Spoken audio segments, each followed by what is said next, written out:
Good afternoon, everybody. Good to see you all. President Trump is in charge, and America is back. This week further demonstrated that the Trump effect is real. Over the weekend, Americans celebrated the return of American-Israeli citizen Keith Siegel and two Israelis who were held captive by Hamas terrorists since October 7th, 2023. President Trump and his administration worked diligently to secure their release and are committed to freeing all remaining hostages. Yesterday, as you all know, President Trump held his first foreign meeting at the White House with Israeli Prime Minister Benjamin Netanyahu. And as the president said, the bonds of friendship and affection between the American and Israeli people have endured for generations and are absolutely unbreakable. The president is committed to eliminating Hamas and securing a lasting peace for the entire region. The historic proposal for the United States to take over Gaza, announced by President Trump last night, underscores this commitment. Insanity is doing the same thing over and over again and expecting different results. President Trump is an outside-of-the-box thinker and a visionary leader who solves problems that many others, especially in this city, claim are unsolvable. We've already seen the results from President Trump's bold peace-through-strength diplomacy on the world stage. In response to President Trump's tariffs this week, both Mexico and Canada took immediate steps to alleviate the illegal alien migration and flow of deadly drugs, particularly fentanyl, into our country. Mexico's President Claudia Sheinbaum agreed to permanently supply 10,000 Mexican soldiers on the U.S. border who will be specifically designated to stopping fentanyl and criminal aliens from pouring into our country. And Canada's Prime Minister Justin Trudeau agreed to appoint a fentanyl czar, list cartels as terrorists, and increase resources to assist the 10,000 frontline personnel at our northern border with Canada. In recognition of these steps, President Trump paused the implementation of tariffs for 1 month while negotiations continue and final deals can be structured. Throughout the transition and during his inaugural address, President Trump made it known that the United States cannot and will not allow the Chinese Communist Party to continue with its effective and growing control over the Panama Canal. Following Secretary Rubio's successful first trip and visit there over the weekend, Panama's president said he will allow its participation in the Chinese Communist Party's, it will no longer allow the participation in the Belt and Road Initiative. That participation will expire. This is significant because Panama was the first Latin American nation to join Belt and Road and now becomes the first to back away from it because of President Trump. And to assist with the ongoing mass deportation effort, El Salvador's president has agreed to the most unprecedented migratory agreement anywhere in the world. Because President Trump is back in charge, El Salvador has offered for illegal aliens of any nationality facing deportation in the U.S. to be booked in his country's prison system. And finally, President Trump's envoy for special missions, Rick Grenell, traveled to Venezuela and not only secured the release of 6 American hostages, but Venezuela also agreed to accept the return of illegal alien Tren de Aragua gang members. All of these incredible victories prove how well President Trump's peace-through-strength approach is working. And the days of weak American leadership are over. In another success story this week, efforts to seal the border, halt the invasion, and carry out the largest mass deportation campaign continue at lightning speed. Customs and Border Protection has approximately 79 miles of new border wall projects already underway in various stages of construction and planning.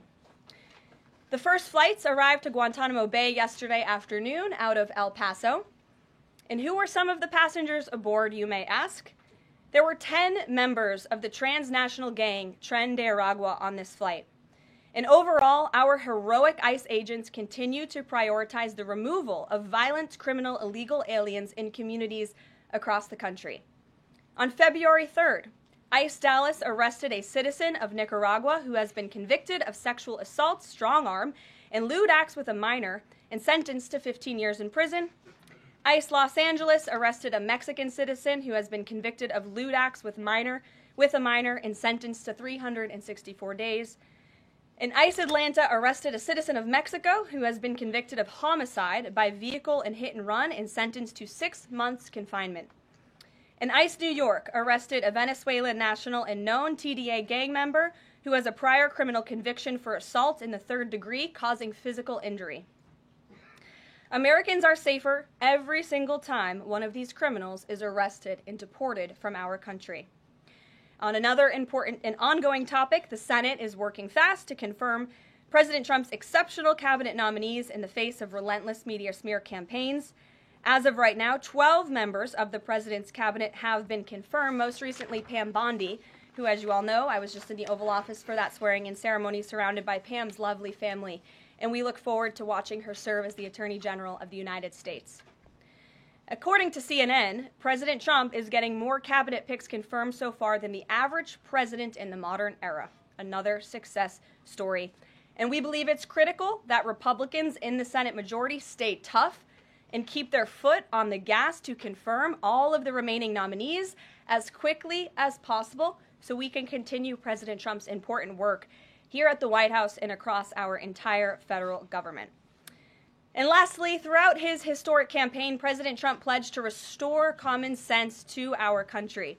And he is continuing to deliver on that with an executive order that he will sign later today. The president will be signing an executive order keeping men out of women's sports to defend the safety of athletes, protect competitive integrity, and uphold the promise of Title IX. This common sense action from President Trump ends the disgusting betrayal of women and girls by the previous administration, who for years catered to radical activists who wanted biological males to be treated as women in workplace showers, competitive sports, prisons, and even rape shelters. Gender ideology insanity is over. Submissions from individuals across the country interested in participating in our new media seat at a future briefing continue to flood in. We are at more than 12,000 and counting. If you're watching right now and are interested, you can continue to apply on our new media website, whitehouse.gov/newmedia. And in the seat today, we have a longtime national television broadcaster. I'm sure many of you recognized her when she came in, Sage Steele, who is now the host of an incredibly successful podcast, The Sage Steele Show, on YouTube and all podcast platforms. And previously, Sage was a fixture at ESPN from 2007 to 2023, primarily hosting SportsCenter, which we all know well, before leaving the company to exercise her First Amendment rights more freely. We are honored to welcome her to the briefing room today. She will be joining the president at the big EO signing later this afternoon. I know many of you will be there as well. So Sage, why don't you kick us off on this very exciting day for women and girls across the country. Thank you for joining us. It is exciting, and Caroline, thank you for welcoming people like me with a little bit of a different perspective, different background in this seat. It really does mean a lot. Thank you. Obviously, the House already passed the Protection of Women and Girls in Sports Act, which was a really big step for women and girls. So far, the Senate, as we know, has not brought it up to vote. We all know executive orders can be overturned, so I'm wondering how important it is to the president to get Congress to bring this, to pass legislation. So there are no instances like the past administration that really tried to destroy Title IX. It's incredibly important that Congress immediately acts on this priority. I think the president is really setting the tone, making this a very immediate priority for this administration, just as he promised to do on the campaign trail. And I'd like to get into the executive order a little bit because it is the news of the day here at the White House, and talk about what this executive action will actually do. So the executive order that the president will be signing later this afternoon, as I said, upholds the promise of Title IX. It also will require the DOJ to abide by the nationwide previous administration's illegal Title IX rewrite that would have dissolved single-sex spaces and opportunities. It also requires immediate action, including enforcement actions against schools and athletic associations comprised of schools that deny women single-sex sports in single-sex locker rooms. The executive order also calls for the convening of private sporting bodies in the White House. We want them to come to this campus so the president can hear in person the stories of female athletes who have suffered lifelong injuries, who have been silenced and forced to shower with men and compete with men on athletic fields across the country. Many of those women will be at the White House today. I encourage all of you in the media to actually talk to them, to hear their stories. And I would also just add one more thing. This is a wildly popular position with the American people. In fact, there was a new poll recently that showed the overwhelming majority of Democrats also support keeping biological men out of women's sports. And so I know the president is very excited about the bill signing that will take place at 3 o'clock this afternoon. You will hear from him more on that later, and we look forward to seeing you there, Sage. So thank you very, very much. Garrett, great to see you here today. Thank you. On Gaza, the president has spent basically his entire public career criticizing foreign entanglements, nation building, sending American troops to fight abroad, particularly in the Middle East. This plan seems like it could ultimately involve all of those things. Can you explain this reversal and how building and owning Gaza squares with America First foreign policy? I would reject the premise of your question that this forces the United States to be entangled in conflicts abroad. The president has not committed to putting boots on the ground in Gaza. He has also said that the United States is not going to pay for the rebuilding of Gaza. His administration is going to work with our partners in the region to reconstruct this region. And let me just take a step back here, because this is an out-of-the-box idea. That's who President Trump is. That's why the American people elected him. And his goal is lasting peace in the Middle East for all people in the region. And as I said in my opening remarks, we've had the same people pushing the same solutions to this problem for decades. And it's been made very clear to the president that the United States needs to be involved in this rebuilding effort to ensure stability in the region for all people. But that does not mean boots on the ground in Gaza. It does not mean American taxpayers will be funding this effort. It means Donald Trump, who is the best deal maker on the planet, is going to strike a deal with our partners in the region. He did not rule out American troops in Gaza last night. Are you doing that now? I am saying that the president has not committed to that just yet. He has not made that commitment, and you know that. And on the foreign partners, the Jordanians, the Egyptians, the Saudis have already panned this plan. What foreign partners, if any, have expressed any interest in being part of it? Well, the president has said he's been socialing this idea for quite some time. He's been thinking about this. He said in his remarks last night this was not a decision or an announcement that he takes lightly. And the president has already spoken to the President al-Sisi. In fact, that was his first foreign leader call. He's meeting with the King of Jordan, King Abdullah, next week. He spoke with the King of Bahrain. He spoke with the Crown Prince of Saudi Arabia. And he has made it very clear, he's been very vocal, that he expects our partners in the region, particularly Egypt and Jordan, to accept Palestinian refugees temporarily so that we can rebuild their home. I'd like to show you some images of Gaza that were taken. Fox News aired this. I mean, that is, as they put it, in an apocalyptic scene in Gaza. This is an uninhabitable place for human beings. Do you really think that families can live their dream in a region that looks like this, with no running water, no electricity? And the special envoy to the president, Steve Witkoff, recently traveled to Gaza, as you all know. And he came back with images that he showed the president of the dire situation here. And the president made this decision with a humanitarian heart for all people in the region. Peter. Thank you, Caroline. Are any officials here preparing to fight Democratic lawmakers in the streets? Absolutely not. So and thanks for the question. Some elected Democrats are so steamed about Doge. Congresswoman LaMonica McIver says, we are at war. Ilhan Omar says, we might actually see somebody get killed. And Chris Van Hollen says, we have to fight this in the Congress. We have to fight this in the streets. So what now? And may I just point out, if you heard that type of violent, enticing rhetoric from our side of the aisle, from Republican leaders on Capitol Hill, I think there would be a lot more outrage in this room today. It's unacceptable, the comments that have been made by these Democrat leaders, and frankly, they don't even know what they're talking about. Because President Trump was elected with a mandate from the American people to make this government more efficient. He campaigned across this country with Elon Musk, vowing that Elon was going to head up the Department of Government Efficiency, and the two of them, with a great team around them, were going to look at the receipts of this federal government and ensure it's accountable to American taxpayers. That's all that is happening here. And for Democrat officials to incite violence and encourage Americans to take to the streets is incredibly alarming, and they should be held accountable for that rhetoric. It sounds like something that they're most concerned about is Doge engineers with access to Treasury systems. Can you clarify, do the Doge engineers have read-only access in these systems, so they are not allowed to write new code? No. They are not, okay. No. And then one more thing. NBC is reporting that some of the illegal immigrants that we've seen rounded up and arrested are not being deported. They're being released with ankle or wrist monitoring devices, or they have to check in on the phone. So is the administration arresting more people than you have room for? I have seen the reports, and I'm glad you brought it up because we want to address it. There have been a total of 461 illegal aliens. This is of this morning when I got this information from DHS that have been released from custody of the more than 8,000 that have been arrested since President Trump was inaugurated. It's less than 6%. And there are reasons for their release. Some of the factors include a lack of significant likelihood of removal in the foreseeable future, lack of detention availability, which is something this president and this administration has been incredibly vocal about. We are doing everything we can to deport and detain illegal immigrants, but we need Congress's help to increase funding for Border Patrol and for ICE to increase detention capability in our facilities. And then other serious medical conditions have also been the reasons for some of the release of these individuals.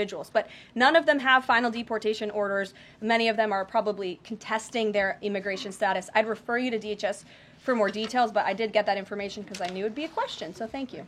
Sure. Caroline? Yes. The president and you here again today have made clear, given the devastation, you think Palestinians have no choice but to leave Gaza and go elsewhere. But Palestinians say this is their home. They don't want to go.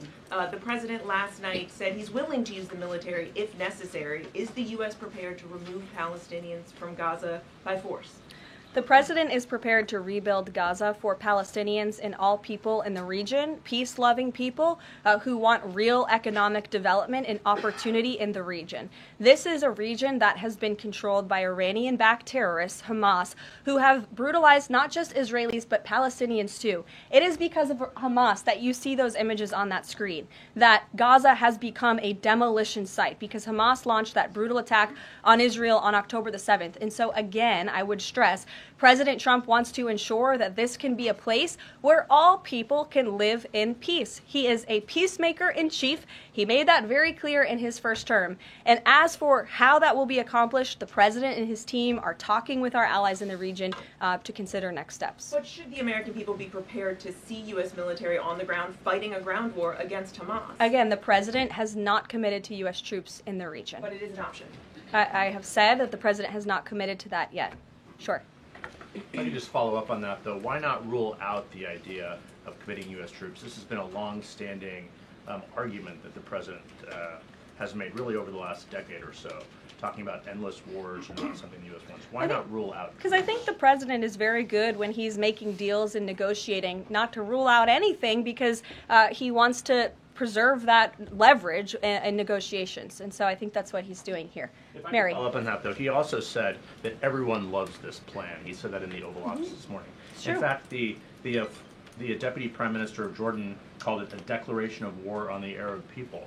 So how does he square the fact that even some Republicans on the Hill are objecting to this or questioning this? How does he square the fact saying everyone loves this plan? Well, King Abdullah of Jordan will be here next week, so I can provide you more context on the conversations he will have directly with the President of the United States after that meeting. And I would just point out that there's been a lot of leaders and officials all around the world who have doubted, I suppose, the deal-making ability of President Trump.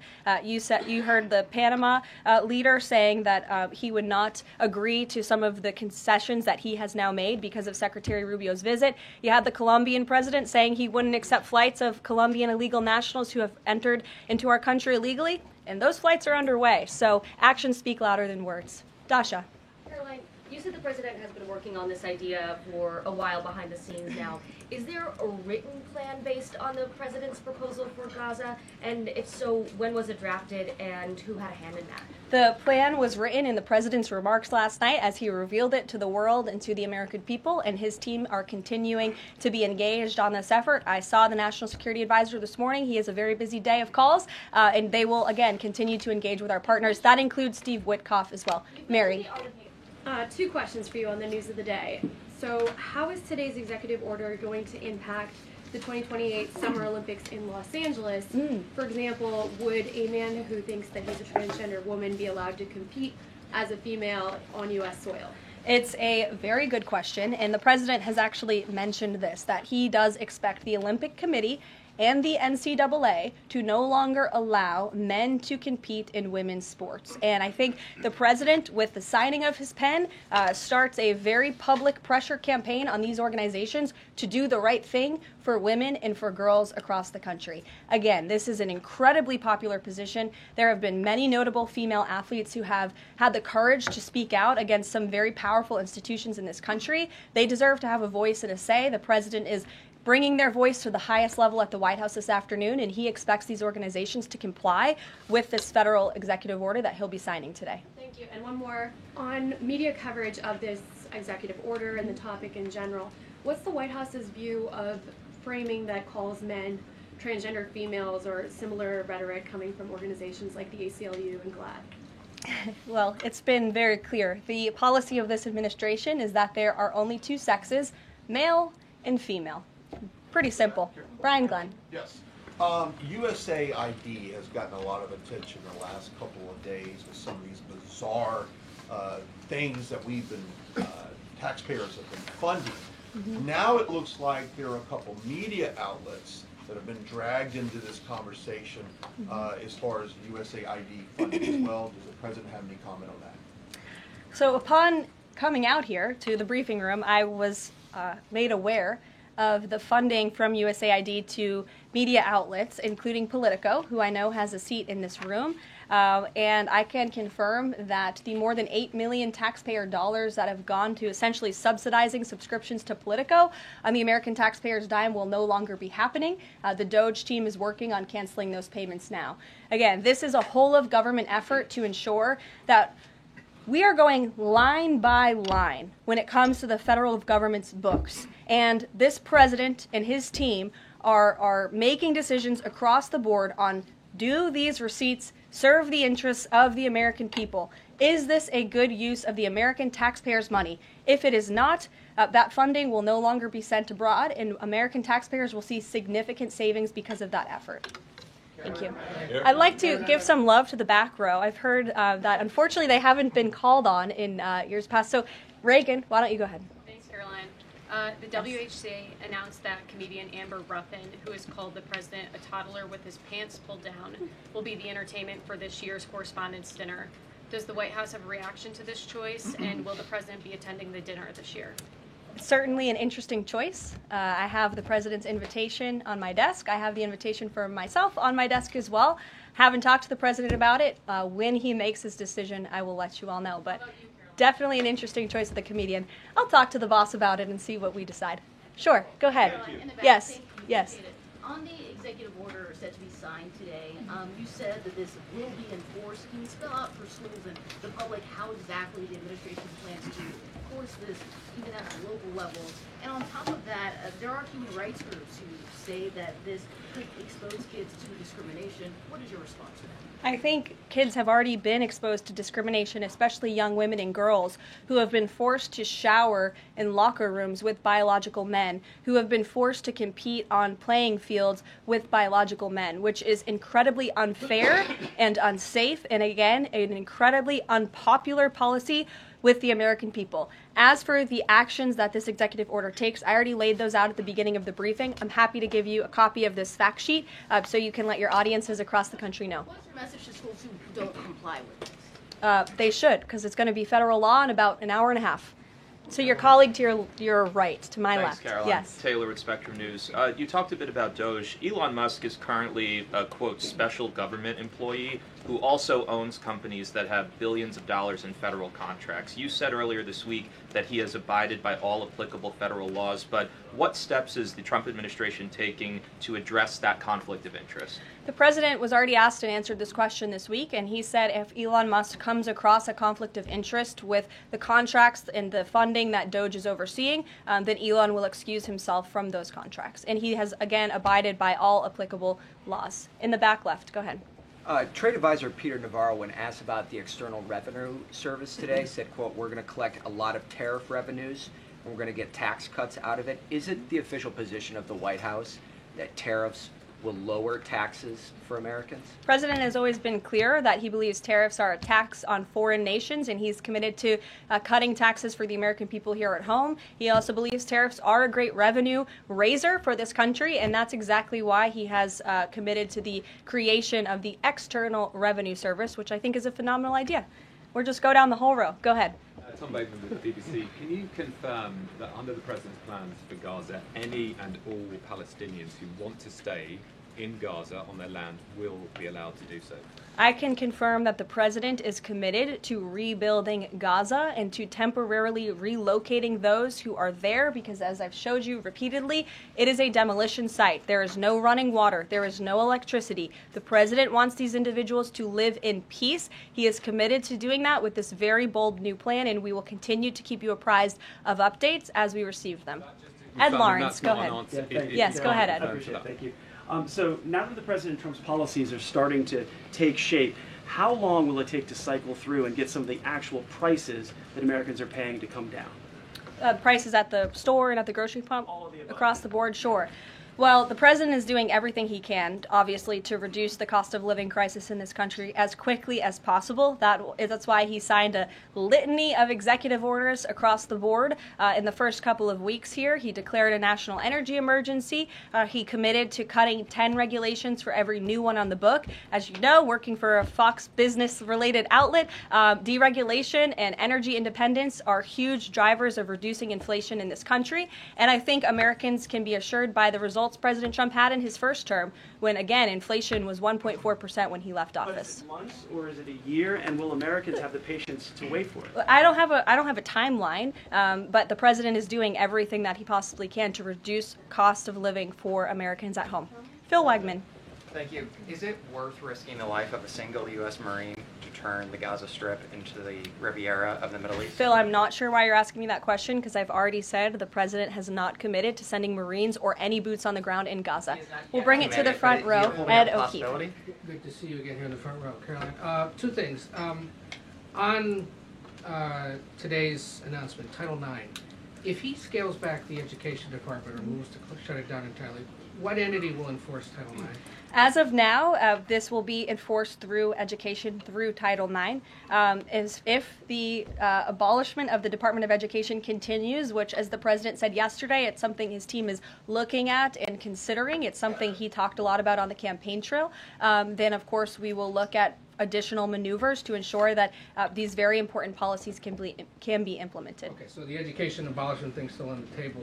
Yeah, the president talked about it yesterday in the Oval Office, and he has good reason to talk about it. I mean, look, our education system is failing students in this country. The Nation's Report Card, I brought it up in my remarks last week, it shows that fourth graders are not reading at the level they should. I believe it was 40% of them are proficient in reading. As the mother of a child, I want an education system that helps my child read and write, teaches him math, nothing else in the classroom. And the president is wholeheartedly committed to we can make academia great again in this country. One other quick Deanna, one, go ahead. Thanks, Caroline. Does the president, is he looking at offering anything to these Arab countries that take in Palestinians? Is he willing to give them anything in return? And secondly, when the president announced his taking over Gaza policy yesterday, was Netanyahu aware of this, and what was his reaction when Trump presented that idea to him? I was not, I won't get ahead of the president's discussions or negotiations on your first question about what would be offered. I think the president's made it clear that he expects these nations in the region to step up and to accept Palestinian refugees who will be temporarily relocated for the rebuilding of Gaza. As for whether Prime Minister Netanyahu was aware before the president's remarks, he was indeed. I wasn't present for that reaction. But again, this is something the president has been socializing and thinking about for quite some time. Nick, good to see you. Oh, Jordan. Jordan, sorry. Thank you, Caroline. So Secretary Hegseth announced yesterday that Army recruiting levels have reached 12-year highs in December, 15-year highs in January. What is making young people want to serve the military under the Trump administration, and how does that contrast to Biden's failure consistently to meet recruiting average? Yeah. Does DEI President Trump's anti-DEI agenda play a role in this? Well, first of all, the recruitment level for all branches of our military are at crisis levels, and it serves as a national security risk that our military branches are not fully staffed to where they need to be. And I do believe it's a culture problem within these institutions that the president is very much committed to fixing, as emphasized by the executive orders he has signed to root DEI out of the military. And I think when young men and women who are honorably signing up to serve in our nation's military see somebody like Pete Hegseth, the new Secretary of Defense, who is a proven warfighter, who risked his life in battle for this country, who understands what it means to deploy and to defend the Constitution and your nation abroad and to put your life on the line. When they see a leader like that and a leader like President Trump, who is committed to peace through strength, that's very inspiring. And we look forward to seeing those recruitment numbers and retention numbers skyrocketing over the next 4 years. And I know Pete Hegseth is committed to increasing recruitment at all branches of the military. I would defer you to the Department of Defense on exactly what he plans to implement. Jeff. Thanks very much. 2 questions. One, the president yesterday used the word permanent for permanently resettle Palestinians. I hear you saying temporarily today. Is that a shift or a specific change that you want to highlight? And my second question is, yesterday he spoke about the U.S. owning Gaza. Who owns Gaza now, and how would the U.S. acquire ownership? Well, Gaza is currently run by Iranian-backed terrorists in the Middle East, Hamas, who we all agree, I think everybody in the region agrees, that can no longer stand. Just look at the events of October 7th and the events since. And the president, again, is committed to rebuilding the region for all people who want to return to it once it is no longer a demolition site, and it's a place where people can actually live and thrive in harmony, as he said last night. His words, not mine. Daniel. Permanent versus temporarily resettle? The president has made it clear that they need to be temporarily relocated out of Gaza for the rebuilding of this effort. Again, it's a demolition site right now. It's not a livable place for any human being. And I think it's actually quite evil to suggest that people should live in such dire conditions. Daniel. Caroline, thank you so much. The Daily Guidance says that the president will be meeting with a pair of governors today, Governor Abbott of Texas and Governor Newsom of California. It comes after the president took executive action to turn the water back on in California. Billions of gallons are flowing out. What can you tell us about the 2 meetings and the importance of President Trump's actions to help people in California? Sure. Those meetings will be taking place shortly, so I will get out of here to get to those meetings. We can always provide you a readout, as we always do. We try to be very transparent about what the president is doing in the Oval Office. Perhaps he'll even call you in to join him. We never know around here, as you all know. But Governor Abbott is obviously a great friend and an ally to the president. He has been on the front lines of the border crisis in this country. And as for Governor Gavin Newsom, well, the president is willing to work with anybody from blue states or red states to do its best for the American people. And the president really enjoyed his trip to Pacific Palisades last week. He felt very inspired by the frustration of the residents there, and he has been wholeheartedly committed to ensuring that the water is flowing in California to prevent these wildfires, and also that people have access to their properties. And he has continued to apply tremendous pressure to Gavin Newsom and also the Los Angeles mayor to allow private residents and property owners to access their property. He believes that's their right to do so, and they should be able to do it. And one more thing before I wrap up, because I do want to get to these meetings, and I will see you all at the EO signing later this afternoon. I would just say that you brought to mind California and North Carolina, who continue to be on our hearts, and the president and this administration are committed to ensuring that these individuals get the funding that they need. And I would just say a strong message to Democrats who are out there pretending to be outraged about the long list of crap that this administration is cutting, federal waste and funding, like $2 million for sex changes in Guatemala, $6 million to fund tourism in Egypt, $20 million on a new Sesame Street show in Iraq, $4.5 million to combat disinformation in Kazakhstan. I could go on, and I'm happy to provide this list to every single one of you. Democrats are outraged that the American people want to be, they want their taxpayers going to good uses, not stuff like this. But then they're very quiet about the fact that there are still North Carolinians and people in California who have lost everything, and in the last 4 years, this federal government did nothing to help them. This president will continue to put Americans first, and I think the successes of this week so far speak to that, and it's only Wednesday. So I'll see you guys later this week, and we'll see you this afternoon. Thank you very much.